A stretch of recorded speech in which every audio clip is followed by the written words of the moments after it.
आमच्याकडे जे पेशंट येतात ना, ते नेहमी सांगत असतात, की कोरोना झाल्यापासून मला हा त्रास चालू झाला डॉक्टर. मग त्याच्यामध्ये व्हिटिलिगो असेल, त्वचेचे विकार असतील, डोकेदुखी असेल, हाडांचे विकार असतील, संधिवात असेल, ब्लड प्रेशर असेल, किडनीचे आजार असतील, डायबिटीस असेल, हृदयाचे आजार असतील. आता आपण ह्या सगळ्या कोरोनाच्या साइड इफेक्टचा आपण अभ्यास करत आहोत आणि त्याचे साइड इफेक्ट बघत आहोत. त्याचा परिणाम आपण बघत आहोत. आपल्या सगळ्यांनाच, आपल्या समाजाला, आपल्या भारतीय समाजाला या कोरोनापासून मुक्त व्हायचं आहे. कोरोनाच्या विषापासून मुक्त व्हायचं आहे. आणि यासाठी आपल्याला कोण मदत करेल? तर कुठलंही ॲलोपॅथी औषध आपल्याला मदत नाही करणार. तर आपल्याला मदत करेल आयुर्वेद. नमस्कार मंडळी, मी वैद्य अतुल काळे, होया आयुर्वेद साक्षरवर तुम्हा सगळ्यांचं खूप खूप स्वागत करतो. आज तागायत कोरोना होऊन जवळजवळ 5 ते 6 वर्ष झाली आहे. ती मोठी साथ होती आणि त्यामध्ये आपण सगळेच घाबरलो होतो. आणि त्या काळी आपण बऱ्याच जणांना कोरोना झालाही आणि बऱ्याच जणांनी, जवळ-जवळ सगळ्या जणांनी लसी पण घेतल्या. लसीकरण झालं. अगदी घाईघाईमध्ये झालं. आता आपण ह्या सगळ्या कोरोनाच्या साइड इफेक्टचा आपण अभ्यास करत आहोत आणि त्याचे साइड इफेक्ट बघत आहोत. त्याचा परिणाम आपण बघत आहोत. आमच्याकडे जे पेशंट येतात ना, ते नेहमी सांगत असतात, की कोरोना झाल्यापासून मला हा त्रास चालू झाला डॉक्टर. मग त्याच्यामध्ये व्हिटिलिगो असेल, त्वचेचे विकार असतील, डोकेदुखी असेल, हाडांचे विकार असतील, संधिवात असेल, ब्लड प्रेशर असेल, किडनीचे आजार असतील, डायबिटीस असेल, हृदयाचे आजार असतील, पक्षाघात असेल, थकवा असेल, असे बरेच विकार आम्ही पाहतो आहोत, की कोरोनानंतर लोकांचे वाढलेले आहेत. मग अशा कोरोनानंतर हे वाढलेले विकार, ते का वाढले त्याचं मी कारण पण सांगितलं होतं तुम्हाला.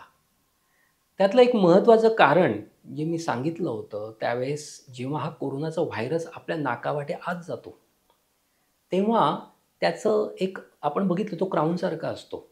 म्हणजे एरंडाचं फळ बघितलं असेल तुम्ही. त्याच्यावर जसे असे टोकं-टोकं असतात, तसं ह्या कोरोनाच्या भोवती, कोरोनाच्या विषाणूच्या भोवती एक क्राउन असतो. आणि तो क्राउन जेव्हा फुफ्फुसामध्ये जातो, तो क्राउन बाजूला होतो आणि त्याच्यातला आरएनए आपल्या फुफ्फुसामधल्या पेशींच्या डीएनएमध्ये जातो. आणि तो डीएनएमध्ये गेल्यानंतर तो वाढतो आणि संपूर्ण शरीरामध्ये कोरोनाची लक्षणं निर्माण होतात. एकूण हे पिक्चर आपण त्यावेळेस पाहिलं होतं आणि मी सांगितलं पण होतं. आणि तेव्हा मी हे पण सांगितलं होतं, की हा कोरोना जेव्हा आतमध्ये जातो, तेव्हा आपल्या डीएनएमध्ये प्रॉब्लेम होत असतो, फरक पडत असतो आणि हे संशोधन नंतर काही काळाने ऑस्ट्रेलियाच्या संशोधकांनी मांडलं होतं.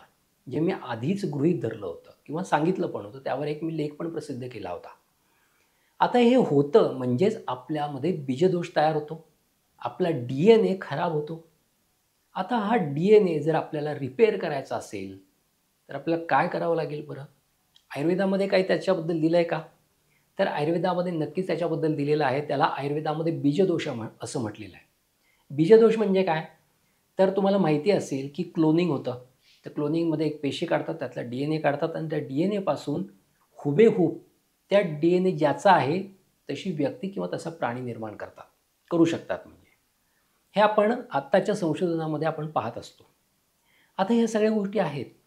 परंतु जिथे डीएनएच खराब झालेला आहे, मग तिथला जो डीएनए आहे, त्या डीएनएपासून निर्माण होणाऱ्या गोष्टी पण खराब होणार आणि त्याच्यामुळे होणारे त्रास पण होणार आहेत आपल्याला. मग हा डीएनए आपल्याला नीट करायचा असेल तर काय करावं लागेल? तर त्याला म्हणायचं बीजदोष. म्हणजेच या डीएनएपासून एखादं वेगळं क्लोनिंग होत असेल, तर हा डीएनए झाला बीजस्वरूप. म्हणजे त्याच्यापासून वेगवेगळ्या गोष्टी निर्माण होतात. त्याच्यापासून वेगवेगळ्या पेशी निर्माण होतात.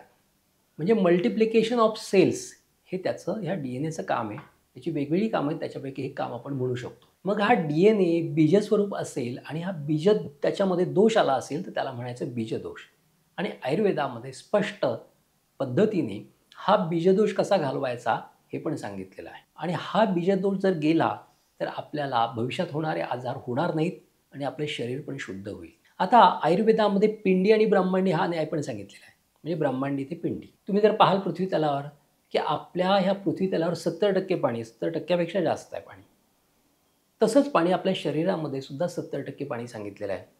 या पृथ्वी तलावर जेवढी म्हणून मूलद्रव्य आहेत, त्याचे छोटे-छोटे कण आपल्या शरीरामध्ये पण आढळतात.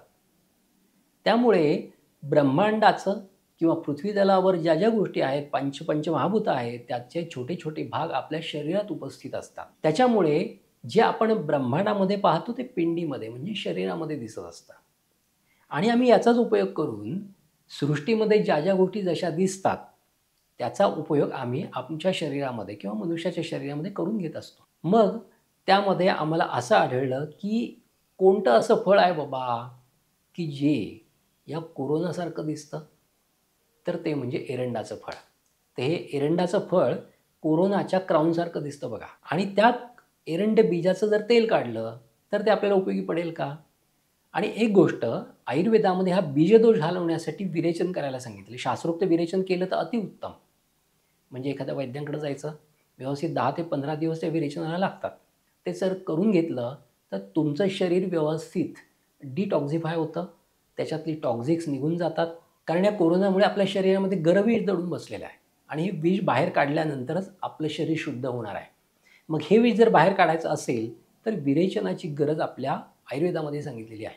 मग वैद्यांकडे जाऊन विरेचन करा आणि शक्य नसेल त्याच्या आधी काही गोष्टी घेत राहणे महत्त्वाचं आहे. त्यासाठी एरंड तेल, ज्याचं फळ कोरोनाच्या फळाशी साधर्म्य दाखवतं आणि याचं जर तेल व्यवस्थित जर आठवड्याला सकाळी 4ला उठून साधारण 20 ते 30 ml गरम पाण्याबरोबर किंवा महामंजिष्ठादी काढ्याबरोबर किंवा दुधाबरोबर जर घ्यायला सुरुवात केली आठवड्यातून एकदा, तर शरीर व्यवस्थित शुद्ध होत राहील आणि हळूहळू तुमच्या पेशीमध्ये असलेल्या DNA असलेल्या दोषाला हे विरेचन कमी कमी करत जाईल आणि ते हळूहळू डिमिनिश होईल आणि कोरोनाचे साईड इफेक्टसुद्धा कमी होतील.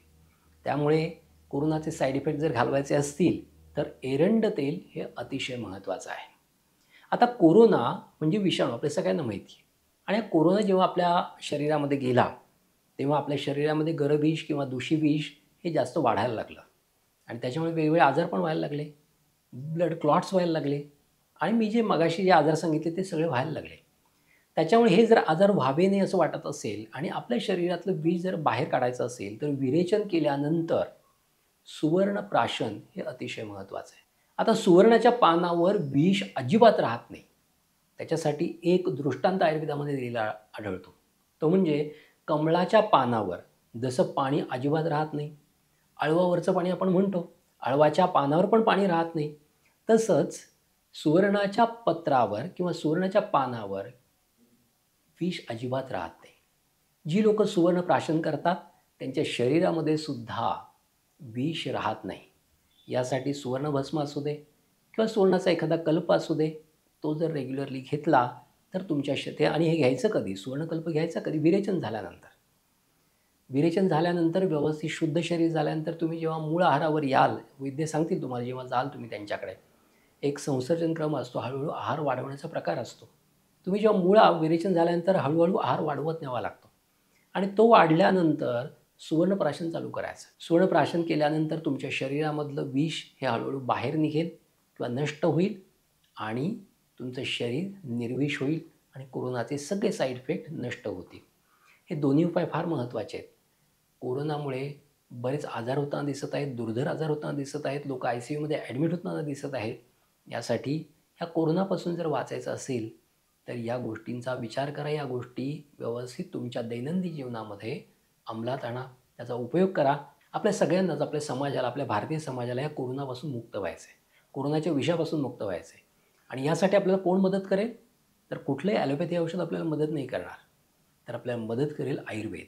आयुर्वेदामध्ये दिलेले सिद्धांत, आयुर्वेदामध्ये दिलेली औषधं आपल्याला नक्कीच कोरोनापासून मुक्त व्हायला, कोरोनाच्या विषारापासून मुक्त व्हायला मदत करतील आणि पहिल्यासारखं आपलं शरीर स्वच्छ, सुंदर, निर्मळ बनवायला हाच आयुर्वेद आपल्याला मदत करेल. तर या गोष्टी व्यवस्थित फॉलो करा आणि पुनश्च स्वतःच्या शरीराला निर्मळ, निर्विकार बनवण्यासाठी पुढे एक पाऊल टाका. आता इथेच थांबूयात. पुन्हा भेटूयात एक नवीन विषय घेऊन. तोपर्यंत स्वस्थ राहा, मस्त राहा. धन्यवाद.